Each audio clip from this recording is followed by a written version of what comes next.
عليكم ورحمة الله وبركاته. الحمد لله رب العالمين والصلاة والسلام على رسوله الكريم وعلى آله وصحبه أجمعين. میرے عزیز و خواتین و حضرات، بچے بچیاں، میرے دوست احباب، جاننے والے نہ جاننے والے، اللہ تعالیٰ کی طرف سے ہم پر بڑا احسان ہوا ہے۔ اللہ تعالیٰ نے ہفتے میں 7 دنوں میں ایک دن بابرکت بنایا، وہ جمعہ کا ہے۔ اللہ تعالیٰ نے قوم یہود سے کہا کہ میرے علم میں ایک دن ہے بہت برکت والا، وہ تم ڈھونڈو اور چن لو۔ تو انہوں نے خطا کھائی اور ہفتے کا دن چن لیا۔ ہفتے کو یہودی عبادت کرتے ہیں، کام نہیں کرتے۔ پھر اللہ تعالیٰ نے عیسیٰ علیہ السلام کی قوم سے کہا کہ ایک دن میرے بارگاہ میں بہت بابرکت ہے، دعائیں قبول ہوتی ہیں، اسے تم ڈھونڈو، ان پہ چھوڑا۔ تو انہوں نے اتوار چن لیا۔ لیکن جب ہماری باری آئی تو اللہ نے ہمیں نہیں کہا کہ ڈھونڈو۔ اللہ نے اپنے محبوب کی محبت میں جناب رسول اللہ صلی اللہ تعالی علیہ وسلم کی توفیل اللہ تعالیٰ نے ہمیں خود بتا دیا کہ وہ جمعہ کی رات ہے اور جمعہ کا دن ہے۔ یہ سب سے بہترین دن ہے جمعہ کا، اور پورے سال کے لحاظ سے جمعہ کی رات سب سے بہترین رات ہے۔ خصوصی طور پر پھر شب قدر سب سے اعلیٰ ہو جاتی ہے، لیلۃ القدر سب سے اعلیٰ ہو جاتی ہے۔ تو وہ 21، 23، 25، 27، 29 کی راتوں میں کوئی ایک رات ہوتی ہے، تو وہ اللہ تعالیٰ نے بہت ہی بابرکت بنائی۔ اللہ ہمیں نصیب فرمائے۔ تو جمعے کا دن اللہ تعالیٰ نے پسند فرمایا، اس میں ایک گھڑی دعا کی قبولیت کی ہے، وہ چھپی ہوئی ہے۔ اس گھڑی میں جس خوش نصیب کو ہاتھ اٹھانے کی دولت مل جائے، وہ دعا فوراً قبول ہوتی ہے، وہ سیدھی عرشوں پر جاتی ہے۔ علماء نے اس میں تحقیق کی، ہر ایک نے اپنے اپنے خیال کے مطابق۔ بعضوں کے نزدیک جب امام خطبے کے لیے ممبر پہ آتا ہے تو وہ دعا کی قبولیت کا وقت ہے۔ بعضوں کے نزدیک جب 2 خطبوں کے درمیان بیٹھتا ہے تو وہ وقت دعا کی قبولیت کا ہے۔ اور بعضوں کے نزدیک عصر سے مغرب کے درمیان کوئی بھی گھڑی اللہ کی بارگاہ میں دعا کی قبولیت کی ہوتی ہے۔ تو جمعہ کی نماز کو اللہ کے نبی نے بہت اہم قرار دیا، اور ارشاد میں بڑے دکھ کے ساتھ یہ حدیث بیان کر رہا ہوں۔ میرے نبی نے فرمایا جو 3 جمعے مسلسل چھوڑ دیتا ہے وہ میری ملت سے خارج ہو جاتا ہے، میری امت سے خارج ہو جاتا ہے۔ تو میں اپیل کروں گا ان بہن بھائیوں سے جو نماز میں سستی کرتے ہیں، کم از کم جمعہ ضرور پڑھ لیا کریں۔ عورتوں پہ جمعہ فرض نہیں ہے، مردوں پہ فرض ہے۔ تو میں کہا کرتا ہوں، جو دوست ملتے ہیں جی نماز نہیں پڑھی جاتی، تو میں ان سے کہتا ہوں ایک نماز 5 میں سے طے کر لو اور ایک جمعہ طے کر دو، 2 نمازیں شروع کر دو۔ جس نے بھی اس پہ عمل کیا وہ 5 وقت کا نمازی بن گیا۔ تو جمعہ کی نماز کے بعد جمعہ سے جمعہ تک کے جتنے گناہ ہوتے ہیں وہ اللہ تعالیٰ معاف فرما دیتے ہیں، اور جو جتنی جلدی جا کے بیٹھتا ہے امام کا خطبہ سننے کے لیے، اس کو اتنا زیادہ اجر ملتا ہے کہ دن کا مبارک عمل ہے کثرت سے درود شریف پڑھنا۔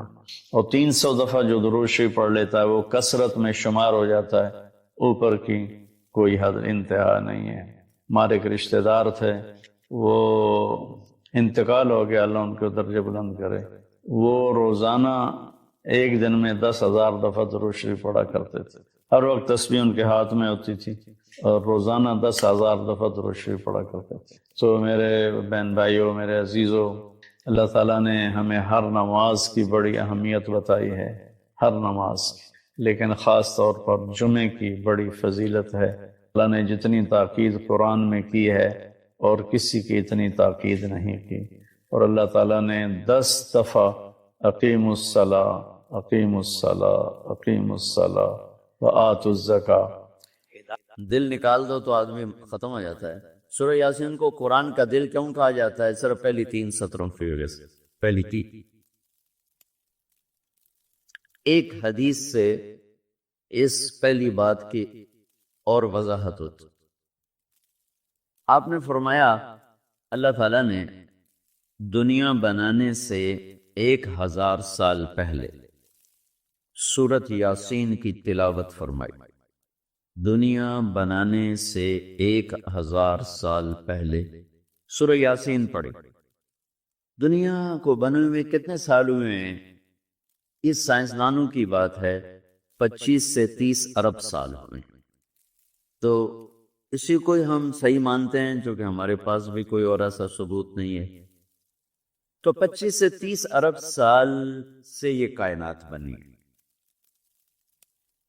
اس سے 1000 سال پہلے اگر اسی کو لے لیں 25 ارب سال 30 ارب سال، اس سے 1000 سال پہلے جب زمین آسمان سورج چاند ستارے سیارے جبریل میکائیل اسرائیل اسرافیل جنت دوزخ آگ پانی مٹی ہوا کچھ میں سے اللہ ہے، هو الاول والآخر والظاہر والباطن وهو بكل شيء علیم۔ تو اب سورہ یاسین شروع کیسے ہوتی ہے؟ سورہ یاسین کو قرآن کا دل کہا جاتا ہے، اور دل نکال دو تو آدمی ختم ہو جاتا ہے۔ سورہ یاسین کو قرآن کا دل کیوں کہا جاتا ہے؟ صرف پہلی 3 سطروں کی وجہ سے، پہلی 3 سطروں کی وجہ، کیونکہ یہ پہلی 3 سطروں کا جو مضمون ہے پورے قرآن میں اور کہیں بھی نہیں، صرف یہی ہے۔ اگلی ساری سورہ یاسین اور باقی قرآن ایک جیسا ہی ہے، وہی احکام ہیں، وہی حلال حرام۔ ایک حدیث اور سناتا ہوں، پھر یہ میری بات اور واضح ہو جائے گی۔ میرے نبی نے فرمایا، میرے اللہ نے میرے 10 نام رکھے، جس سے پیار ہوتا ہے نا اس کو آدمی کئی ناموں سے پکارتا ہے۔ جیسے ماں چھوٹے بچے کو کبھی لال کہتی ہے، کبھی پھول کہتی ہے، کبھی مکھن کہتی ہے، کبھی پیڑا کہتی ہے، تو وہ محبت زیادہ ہوتی ہے، تو صرف اسلم کہنے سے وہ محبت پوری نہیں ہوتی، تو پھر اس کو کئی نام دیتی ہے، مختلف نام دیتی۔ تو میرے نبی نے کہا میرے اللہ نے میرے 10 نام رکھی، میں محمد، احمد، ماہی، حاشر، عاقب، فاتح، فاطم، ابو القاسم، طہ، یاسین۔ یاسین میری بات ذہن میں رہے گی، یاسین میرے نبی کا نام ہے، طہ میرے نبی کا نام ہے، یاسین۔ اس کے علاوہ مزمل، مدثر، شاہد، مبشر، نذیر، داعی اللہ، سراج منیر، عزیز، حریص، رؤوف، رحیم، رحمت للعالمین، بشیر و نذیر، یہ سب قرآن پاک میں نام ہیں جو میرے نبی کو اللہ تعالیٰ نے عطا فرمائے۔ اس میں ایک نام ہے یاسین۔ اب زمین آسمان بنے نہیں، اس سے 1000 سال پہلے میرا اللہ یوں کہہ رہا ہے، یاسین، میرا نبی کا نام ہے یاسین، والقرآن الحکیم انک لمن المرسلین۔ یاسین، مجھے قرآن حکیم کی قسم، آپ میرے رسول ہیں۔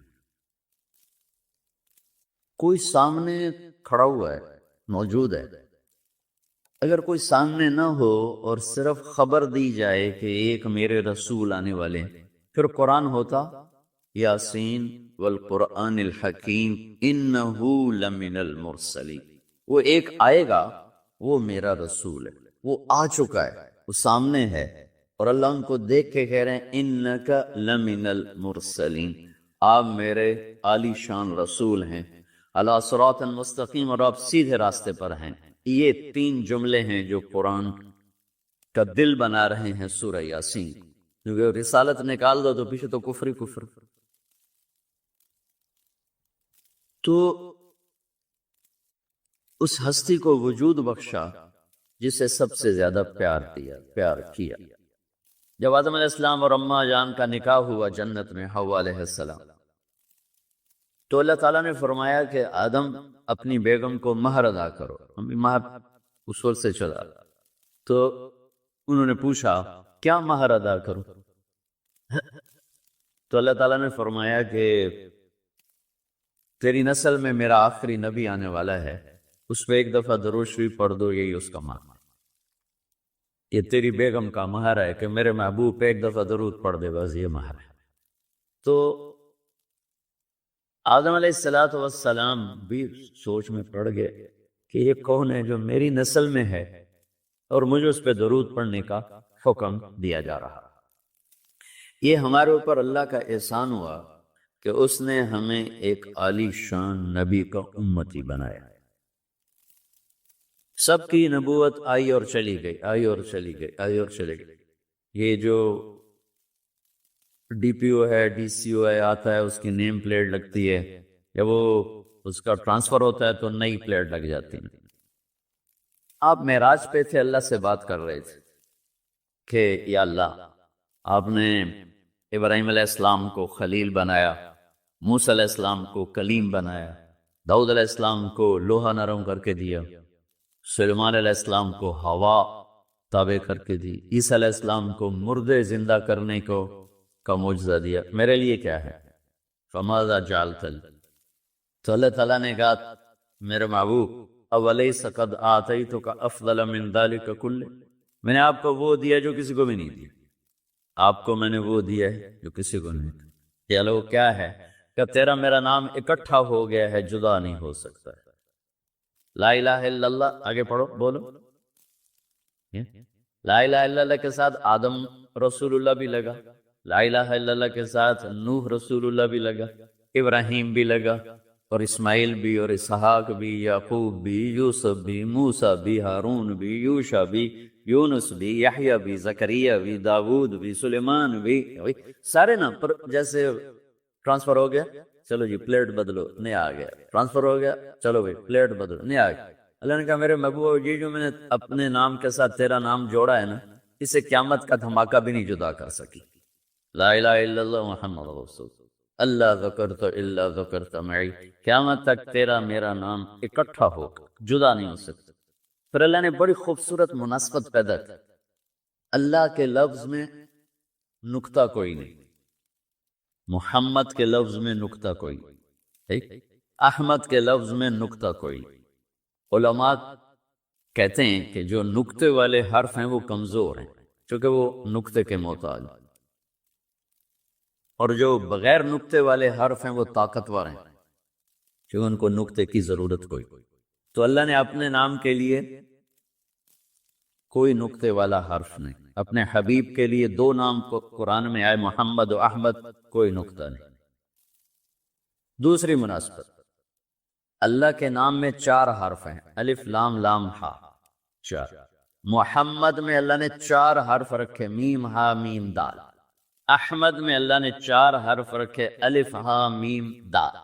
تو اللہ نقطہ کوئی نہیں، محمد احمد نقطہ کوئی نہیں، اللہ 4 حرف ہیں، محمد اور احمد 4 حرف ہیں، یہ 12 ہو گئے۔ جب اللہ نے کلمہ جوڑا لا الہ الا اللہ محمد رسول اللہ، تو لا الہ الا اللہ میں بھی 12 حرف ہیں، اور محمد الرسول اللہ میں بھی 12 حرف ہیں، زطول کے ہمیں دی۔ تو اللہ تعالیٰ نے فرمایا کہ میرے محبوب آپ کو میں نے وہ دیا ہے جو کسی کو بھی نہیں دیا، کہ قیامت تک آپ کا نام میرے نام کے ساتھ جڑ گیا ہے، اور اب مجھ تک آنے کا کوئی راستہ نہیں سوائے آپ کی غلامی کی۔ جو اللہ تعالیٰ ہمارے شاعر کی بخشش کرے کہ محمد سے وفاتوں نے تو ہم تیرے ہیں، یہ جہاں چیز ہے کیا لوح و قلم تیرے ہیں، کیا خوبصورت سارے اسلام کو ایک شعر میں بیان کر دیا۔ تو اللہ تعالیٰ نے ہمیں جناب رسول اللہ صلی اللہ تعالی علیہ وسلم کی نبوت دی، پھر اللہ نے آپ کی نبوت کی پر ایسی حفاظت فرمائی کہ کوئی چیز آپ کی ادھر ادھر نہیں ہوئے، کوئی چیز زندگی میں جس چیز کو میرے نبی نے یوں ٹچ کیا ایک دفعہ، اللہ نے اس کو بھی محفوظ کر دیا ہے۔ 1439 سال ہو چکے ہیں، آپ کی زندگی کی کوئی چیز غائب نہیں ہے، محفوظ ہے، قرآن کی طرح، لوح محفوظ کی طرح میرے رب کا اپنے محبوب کی زندگی پر پہرا ہے۔ کیوں؟ چونکہ قیامت تک نمونہ آپ کی ذات، تو آپ کی ذات نمونہ ہے تو پھر نمونہ موجود ہونا چاہیے۔ عیسیٰ علیہ السلام کی زندگی موجود ہی کوئی، موسیٰ علیہ السلام کی زندگی موجود ہی کوئی نہیں، لیکن میرے نبی کی زندگی پیدائش سے لے کر اور دنیا سے جانے تک کی ہر چیز موجود ہے۔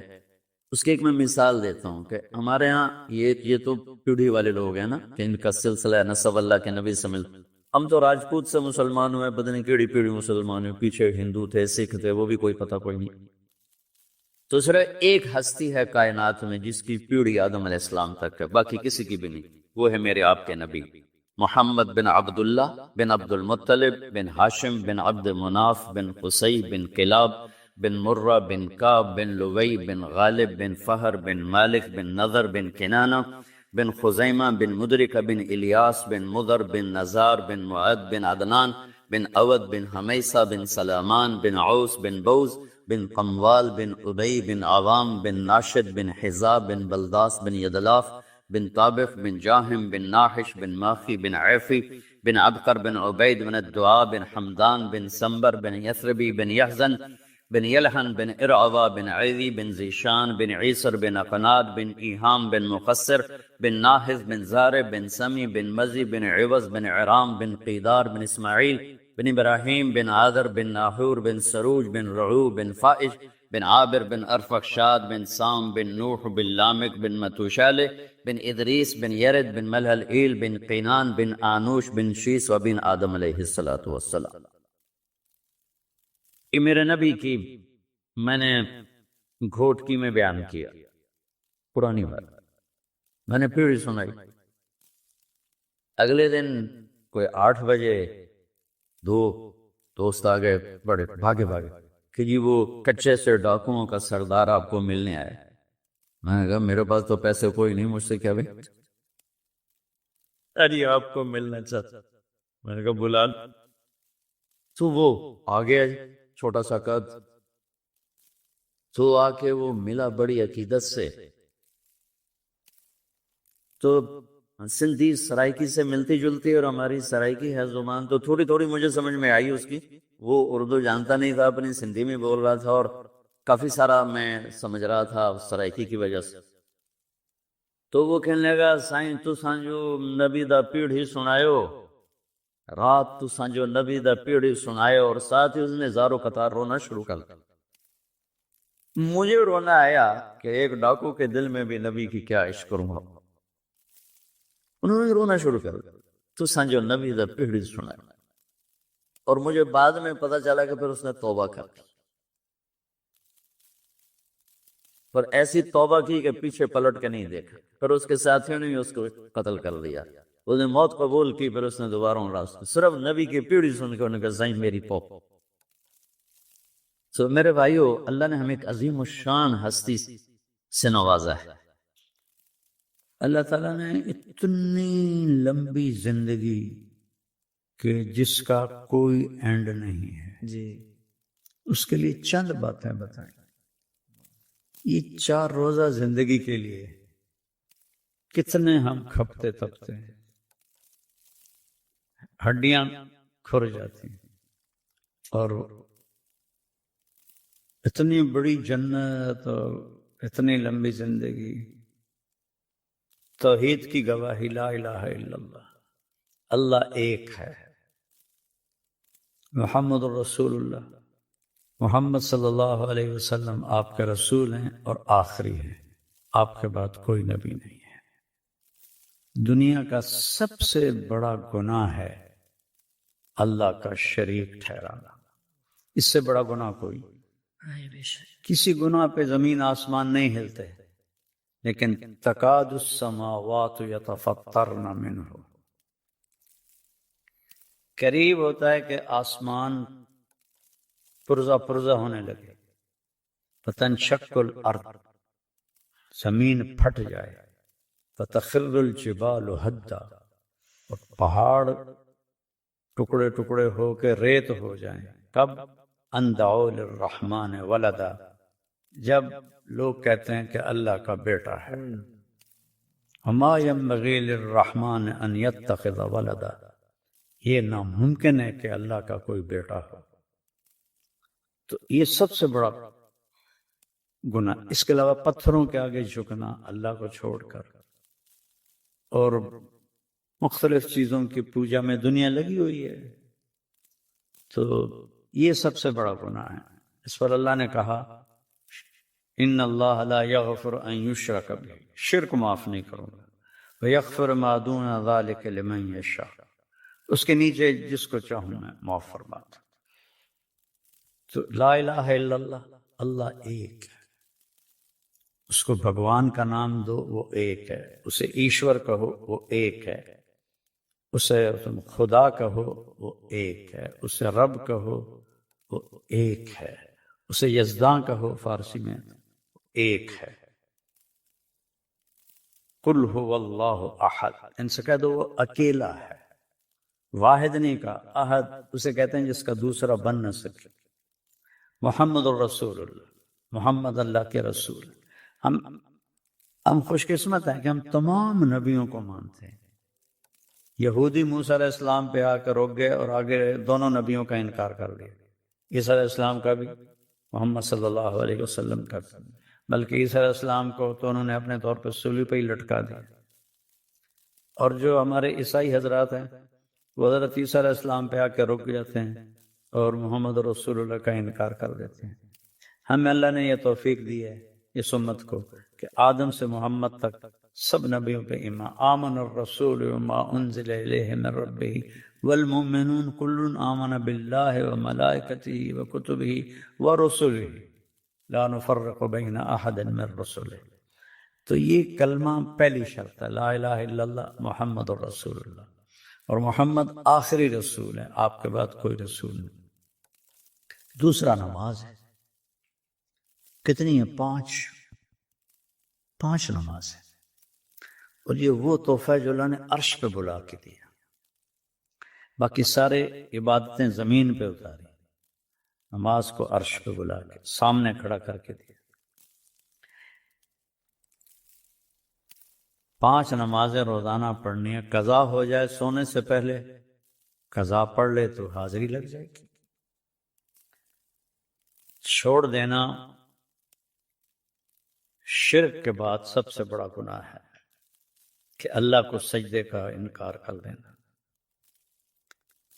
اس میں اللہ نے کوئی گنجائش نہیں رکھی سوائے اس کے کہ سفر میں 2 رکعت پڑھ لو، بیمار ہو تو بیٹھ کے لیٹ کے اشاروں سے پڑھ۔ جب مجھے ہارٹ اٹیک ہوا تھا تو میں صرف آنکھوں کے اشارے سے نماز پڑھتا رہا، معاف نہیں۔ معاف ہوتی تو امام حسین علیہ السلام کو کربلا میں ہوتا۔ 1447 سال میں ایسا واقعہ نہ ہوا نہ ہوگا، نہ پیچھے کبھی ہوا۔ نماز کا وقت ہوا، امام علی مقام نے اپنے سردار زہیر سے فرمایا کہ شمر سے کہو کچھ دیر رک جائے، میں نماز پڑھ لوں۔ جن کو دودھ پیتے ہوئے جنت کی سرداری مل گئی ہو، یہ کربلا کی وجہ سے نہیں جنت کے سردار بنے، یہ تو ماں کا دودھ پی رہے تھے تو آپ نے کہا حسن حسین جنت کے نوجوانوں کے سردار، ان کی ماں جنت کی عورتوں کے سردار ہے، اور علی ان سب سے افضل ہے۔ تو یہ اس جگہ پر کہہ رہے ہیں مجھے نماز پڑھنے دو، اس سے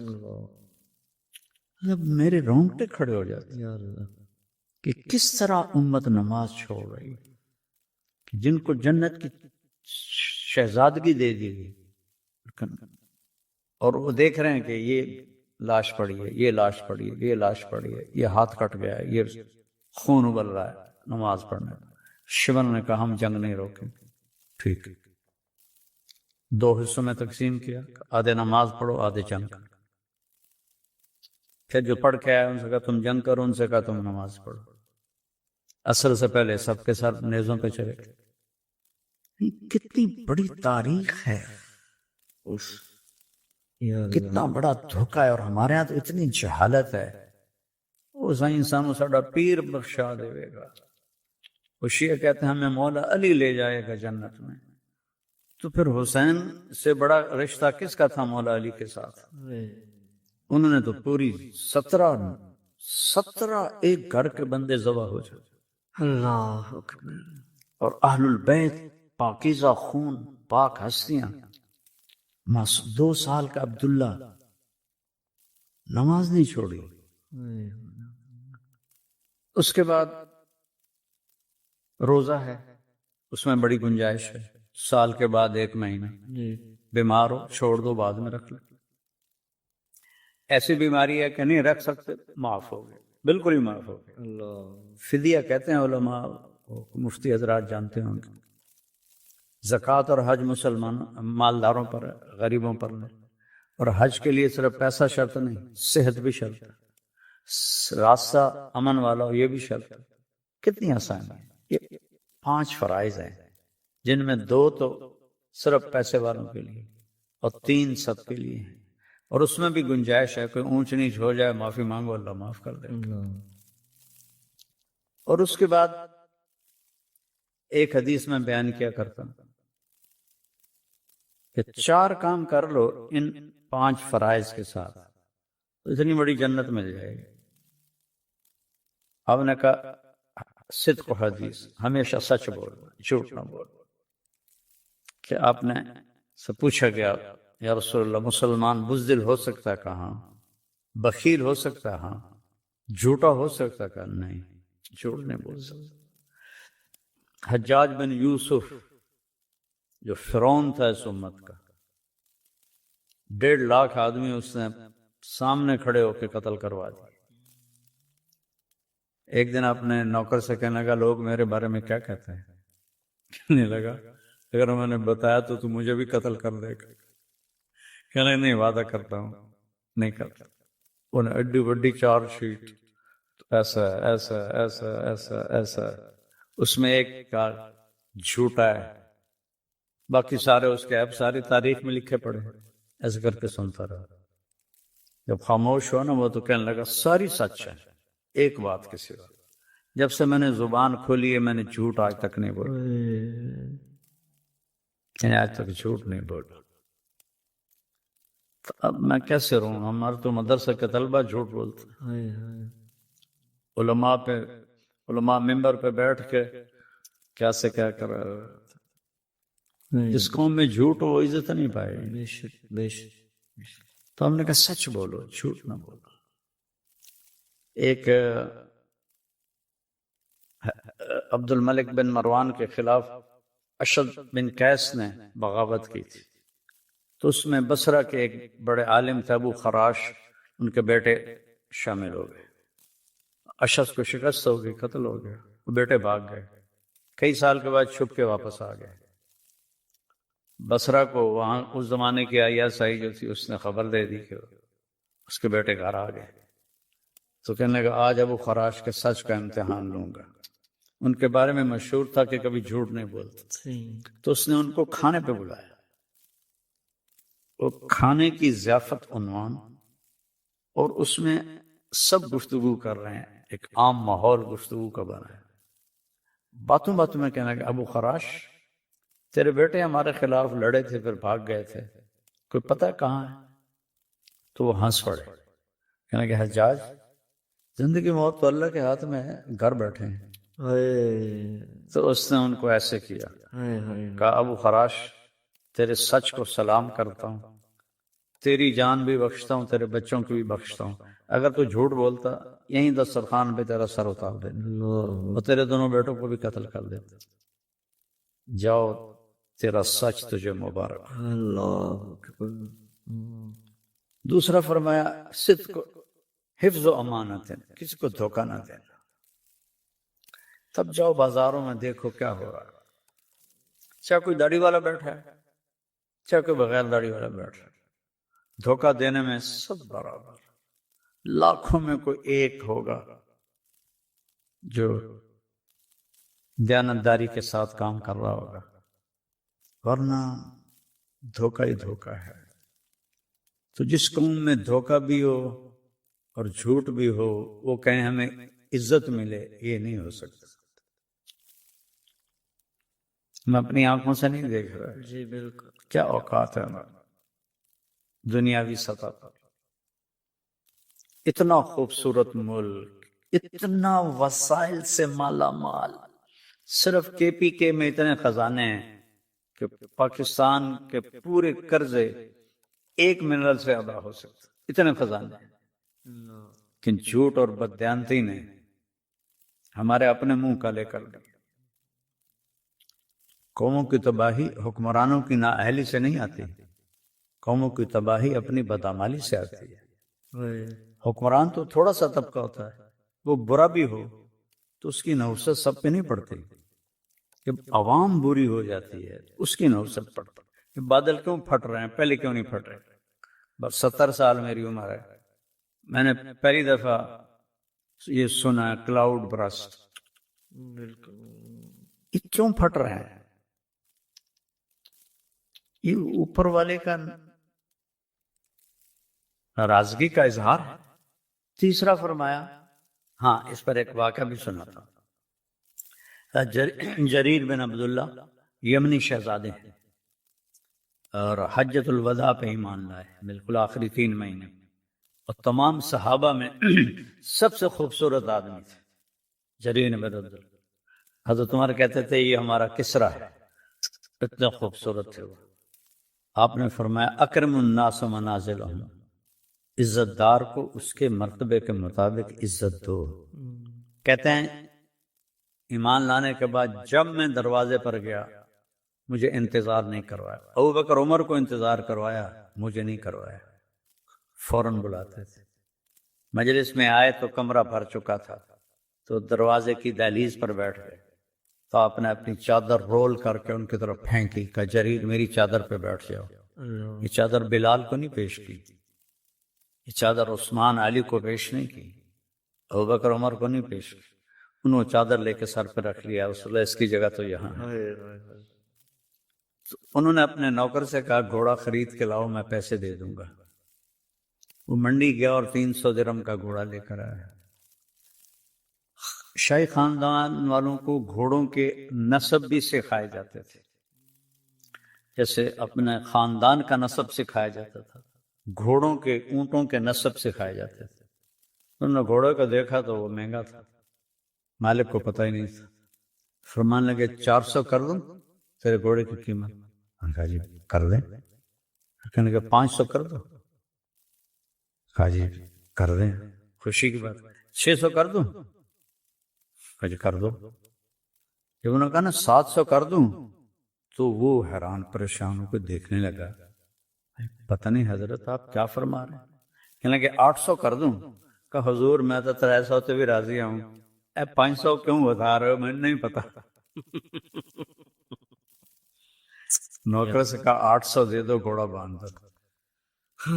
جب وہ چلا گیا تو کہنے لگے حضرت میں جو 300 میں سودا کر کے لایا تھا تو شرن تو بے میں کوئی کسی قسم کی قباحت نہیں، برائی نہیں، یہ میرا کرتا ہے، میں 1 روپے میں بیچوں یا 100 روپے میں بیچوں، یا میں راضی ہوں بیچنے والا، جو بیچنے والا 300 میں دے رہا تو 100% بے صحیح ہے، لیکن دیکھنے والا کوئی اور آدمی ہے۔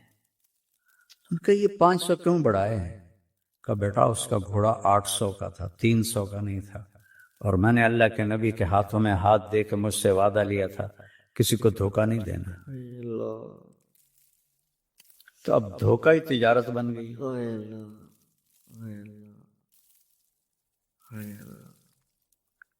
دو باتیں ہو گئی۔ تیسرا فرمایا اخلاق اچھے کر لو، حسن و خلیقت، اپنے اخلاق اچھے کر لو۔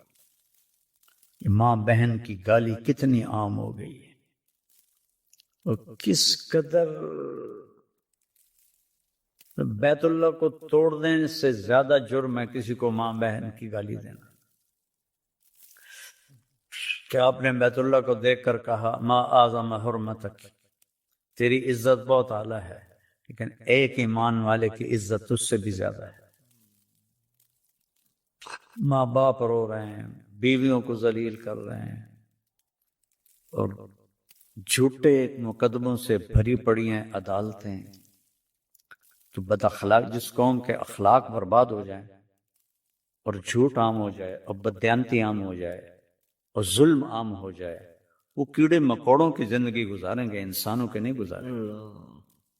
تو اپنے اخلاق اچھے کرو، کیوں کہ جس میرے نبی نے کہا کہ چونکہ میں نے جتنا دین پڑھا ہے سب سے مشکل عمل اچھے اخلاق، سب سے مشکل عمل، کیونکہ اپنے آپ سے لڑنا پڑتا ہے۔